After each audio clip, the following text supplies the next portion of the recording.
The most well-known thing about Olympic National Park is the existence of rainforests this far north, but there's so much more to draw you in, with beaches, mountains, lakes, and waterfalls. If you live in Seattle or are visiting Washington, you could easily squeeze this national park into your trip. We visited the Olympic Peninsula again this July and prepared a 2-day itinerary with some must-visit spots for anyone looking to explore. We started our trip from Seattle late on Friday, and the goal was to reach Sequim by night to give us maximum time in the peninsula. You can also set up base at Port Angeles, which is 30 minutes from Sequim, and your trip would largely remain the same. We booked our stay last minute and stayed at Red Lion Inn and Suites in Sequim.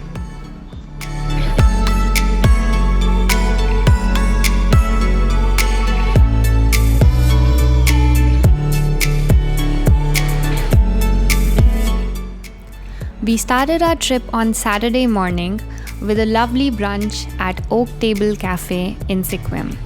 Highly recommend this place. The food was delicious and the service was great, even though the place was packed.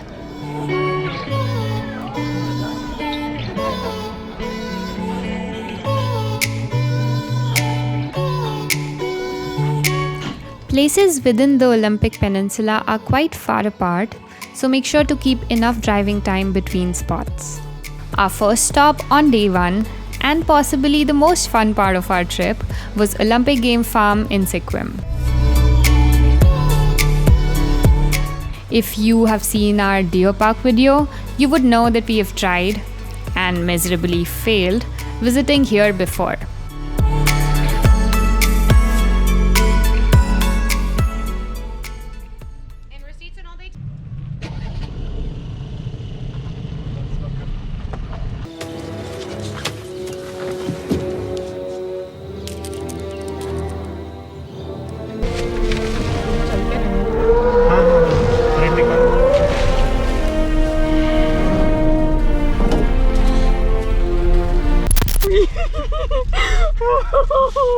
So excited!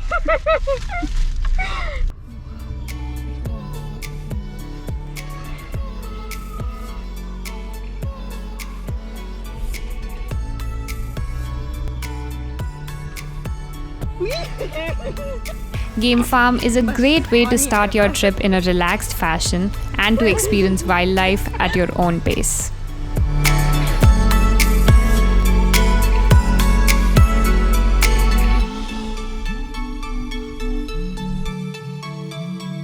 From here, our next destination was Hurricane Ridge after a couple quick stops on the way.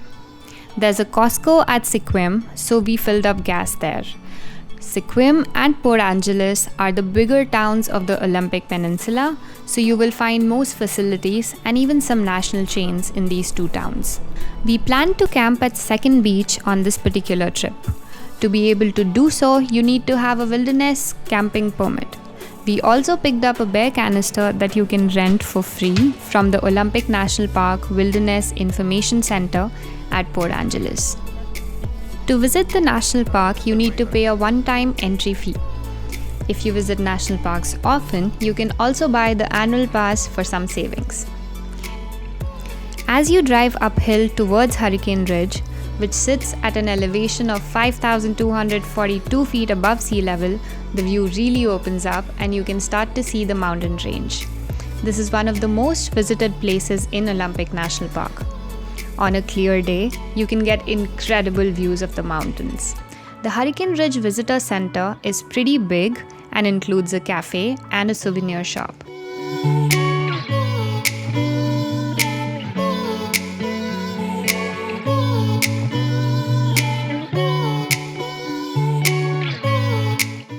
There's also a trail opposite the visitor center that winds around the ridge. We got some fries and ice cream and stared at the incredible views. Ended up spending like an hour and a half here.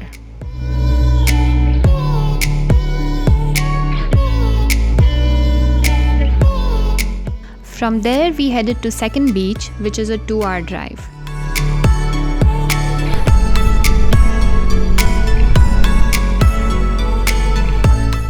There's a pretty big parking area at the beach and it was about 75% full, so we knew we'd have a lot of company at the beach and it wouldn't be unsafe or anything. Pets are not allowed on this beach. You can almost see First Beach, which is another one of the La Push beaches, from the start of the trailhead. There is a 0.8 mile trail to get to the beach from the parking lot. We went early to secure a good spot and set up our camp for the night. Make sure you also carry bear spray with you at all times if you plan to camp overnight. Campfire is allowed, but you can only use the driftwood from the beach.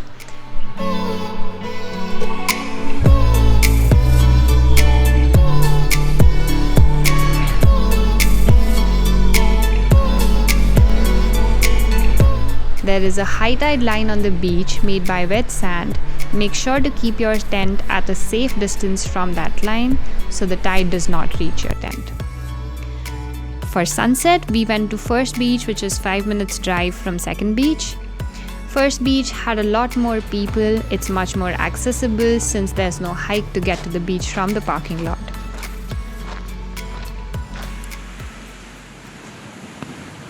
People were surfing, there were dogs playing on the beach, and then folks were having campfires. It was a very nice vibe. Summers bring incredible sunsets in the Olympic Peninsula.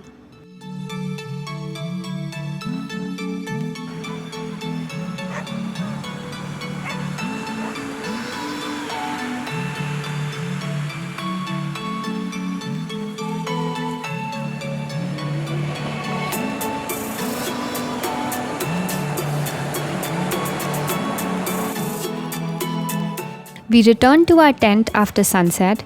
It was a little tricky since it was high tide, but we made it work somehow. We then collected some driftwood, set up campfire, and made dinner. The night sky was incredible.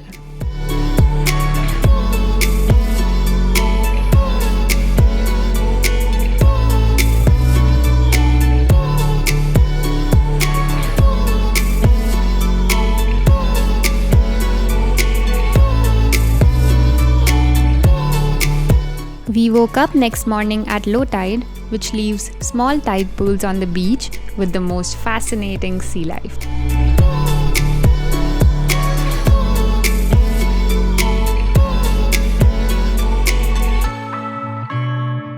After spending a lovely morning walking on the beach, we packed up our tent and hiked back to the car.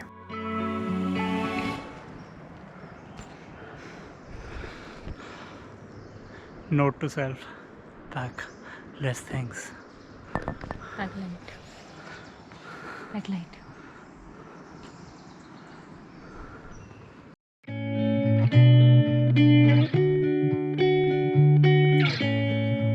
Our next stop was Rialto Beach.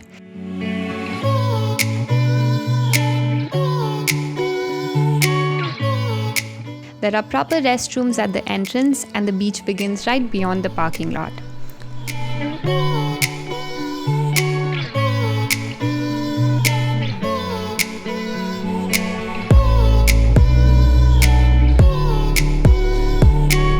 If you continue hiking north, you get to the hole in the wall and other interesting viewpoints. Unlike Second Beach, this beach is not that sandy. We relaxed on the beach for a little bit and then went to grab some food at the town of Forks, which is famous for the shooting of a certain vampire saga. Let us know in the comments if you knew this. Our next stop for the day was Duc Falls. The hike is 0.8 miles one way and the trail is wide and well maintained for people of all age groups to enjoy. You wander beneath a dense forest canopy and it's a welcome change from the summer heat. If you are into photography, you will find some great spots for long exposure shots here.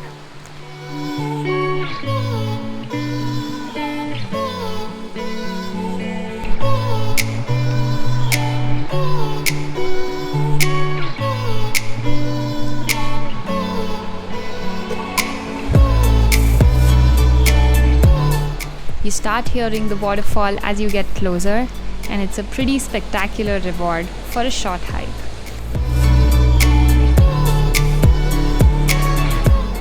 You can even see tiny rainbows created from the mist from the falls sometimes. It's pretty sweet.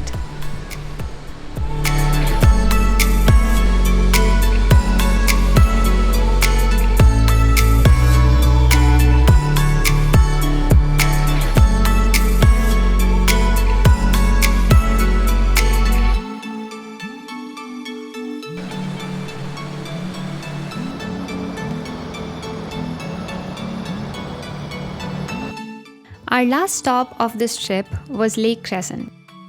Lake Crescent is stunning, with water that changes color from deep green to azure blue. There are multiple places where you can stop to enjoy the lake. We went to Lake Crescent Lodge. In the summer, the views here feel like an 80s movie. It's a great spot for a family picnic. Our plan was to do kayaking at the lake, but at this point we were too tired from previous night's camping, so we just relaxed.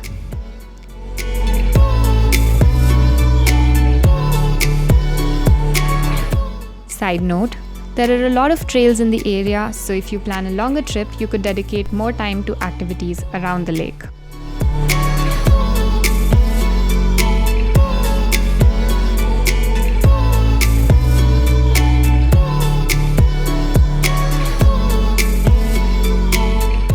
We had underestimated how tired we would be after camping.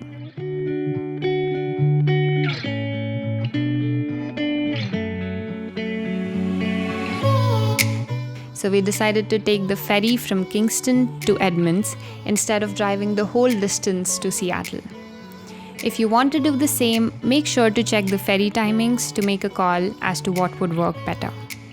We had to wait about 30 minutes for the ferry, but taking the ferry gave us a chance to take a break from driving and relax a bit. You will find a link to the map of the itinerary in the video description. That's it for this trip. If you enjoyed following along, don't forget to like and subscribe. Olympic National Park has a lot to offer, so we will hopefully be back with some more must-visit spots whenever we visit next.